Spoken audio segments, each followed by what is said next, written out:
Welcome to Mission Possible, delivering cleaner fuel today. Brought to you by CEMA, Connecticut Energy Marketers Association, representing 600 family-run home heating fuel companies in Connecticut and the greater New England region.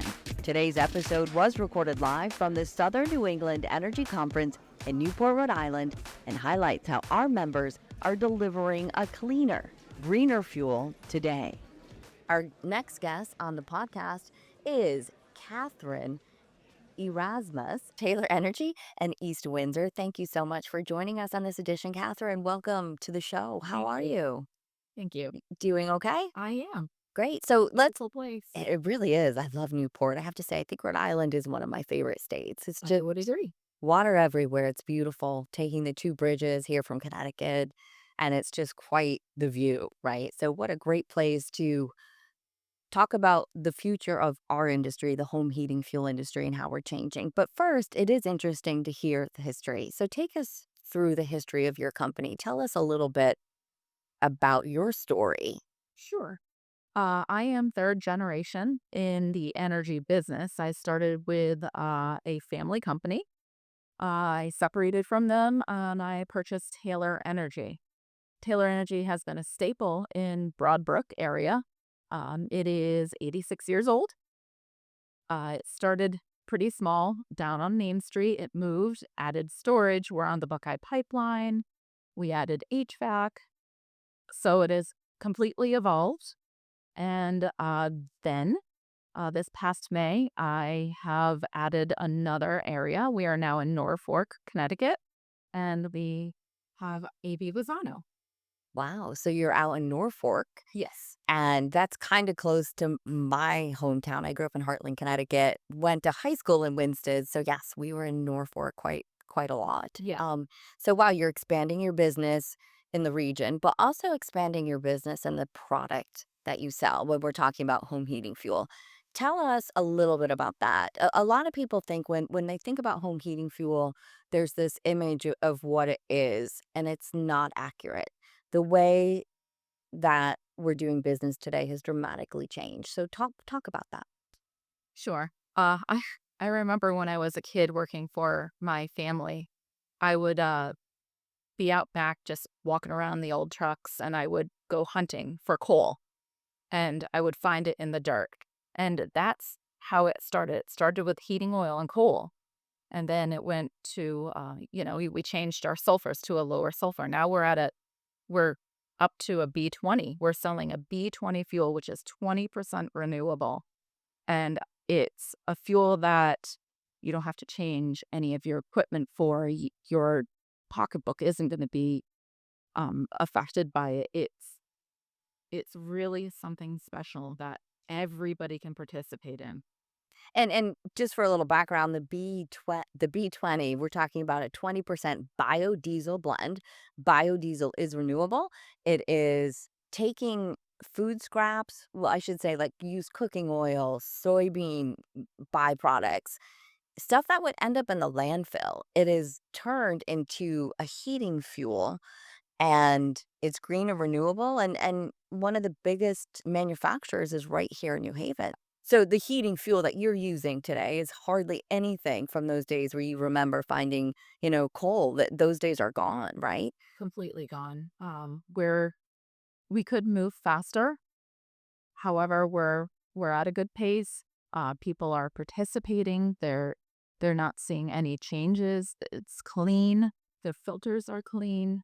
It's really an incredible product. And it is. It's a clean burning fuel, and it doesn't cost a cent to change your equipment. If you're one of the 50% of people in the state of Connecticut using home heating fuel, this is already in your tank. Different blends. Like I believe by state law, which we supported, by the way, a 5% biodiesel blend is Okay. the standard, but you can go higher. So you choose to go to a B20, which means 20% biodiesel.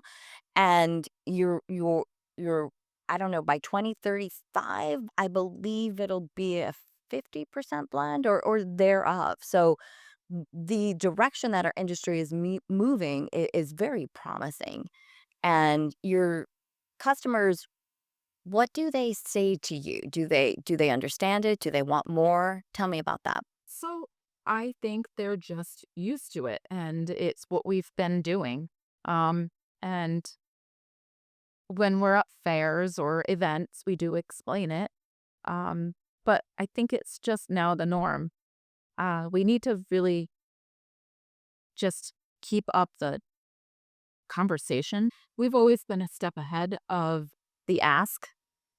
We've always decarbonized sooner than we needed to.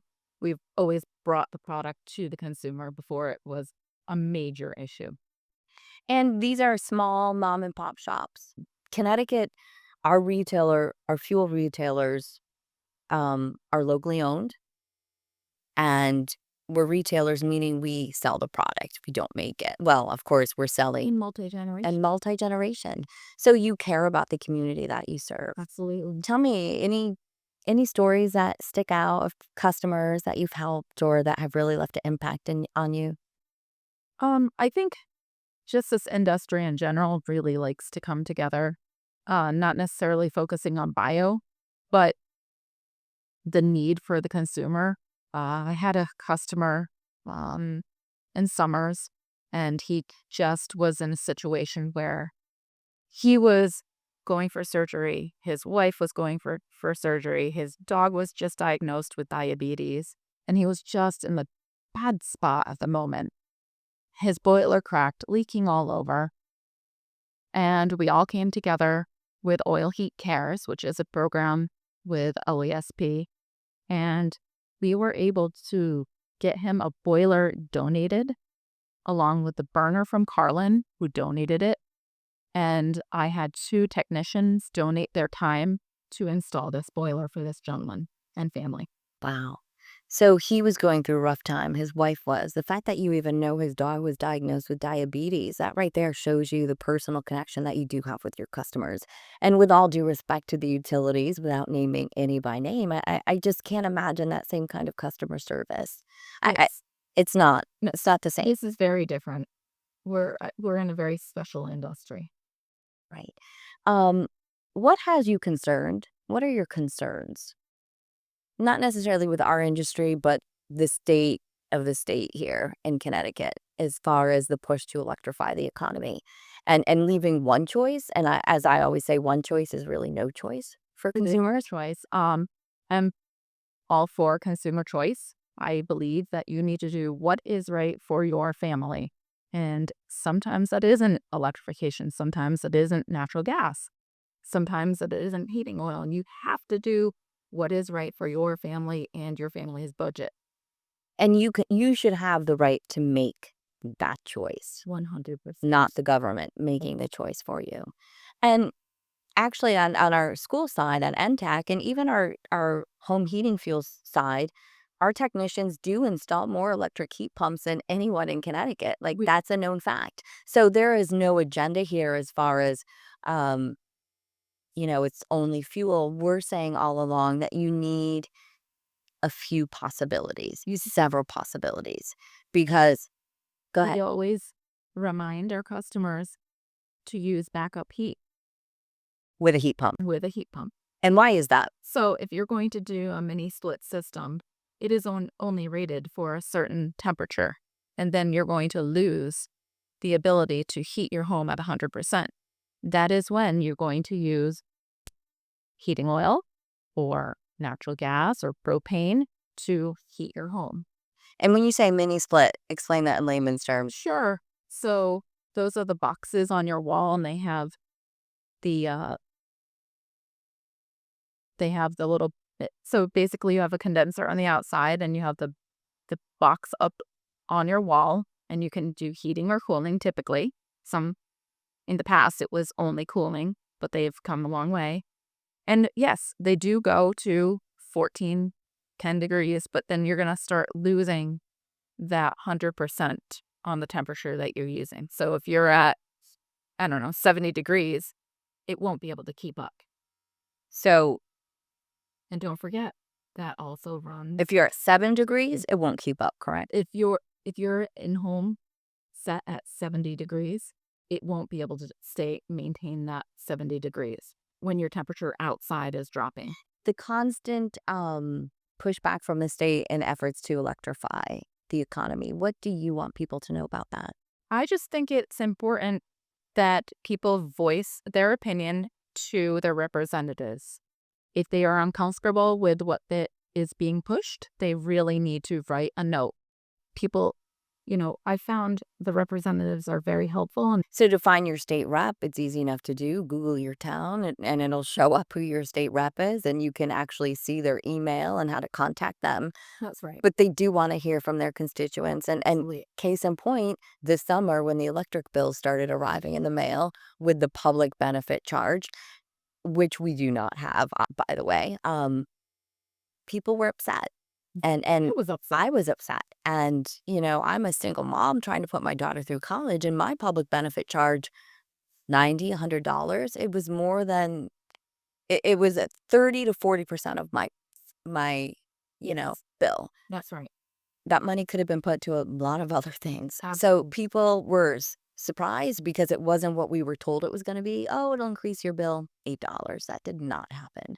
So for me, the idea of throwing all of our faith behind the utilities is concerning. And I- w- the small mom and pop shops like yours are the ones that come through in the middle of the night if there's a problem.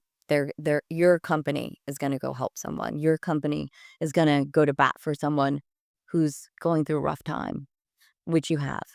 We are able to feel that we are able to be the same as our customers, community. We are doing what they do. We're growing our family. We're growing our business. We're helping people. We're all there together.